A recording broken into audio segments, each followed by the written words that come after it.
Hi everyone, how are you? Welcome to my YouTube channel. আমরা Android phone কেনার পরে বিভিন্ন ধরনের অ্যাপস গুগল প্লে স্টোরের মাধ্যমে ইনস্টল করে থাকি। অনেক সময় আমরা একটা সমস্যা ফেস হয়ে থাকি যে একটি অ্যাপস আমার ইনস্টল করা দরকার। গুগল প্লে স্টোরে গেলাম, সেটা সার্চ করলাম, ইনস্টলের জন্য আমি ক্লিক করলাম, বাট ইনস্টল হচ্ছে না। তার মানে আপনাকে একটি পারমিশন দিতে হবে। ওই পারমিশন না দেওয়া পর্যন্ত আর অ্যাপস ইনস্টল হবে না। এই পারমিশন আপনি কিভাবে দেবেন? আপনার মোবাইলে আপনার পছন্দনীয় অ্যাপস কিভাবে আপনি ইনস্টল করবেন? আমরা অনেকে এটা জানি না। আজকের ভিডিওতে আমি আপনাদেরকে দেখিয়ে দেব, যদি কারোর এই সমস্যা থেকে থাকে যে অ্যাপস ডাউনলোড হচ্ছে না বা ইনস্টল হচ্ছে না,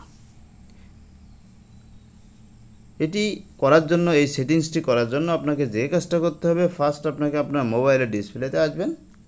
ডিসপ্লেতে আসার পরে আপনি দেখতে পাবেন যে এরকম একটি আইকন আছে, প্লে স্টোর নিচে লেখা থাকবে। এই অপশানে আপনাকে ক্লিক করতে হবে। এই অপশানে ক্লিক করলে ঠিক এরকম একটা ইন্টারফেস আপনার মোবাইলের ডিসপ্লেতে শো করবে।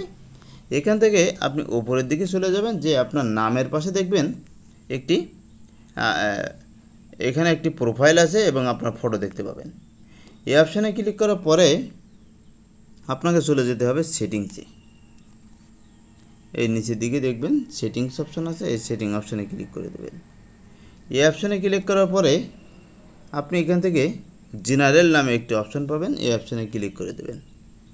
এই অপশানে ক্লিক করার পরে অ্যাপস ইনস্টল অপটিমাইজেশন নামে একটি অপশান পাবেন।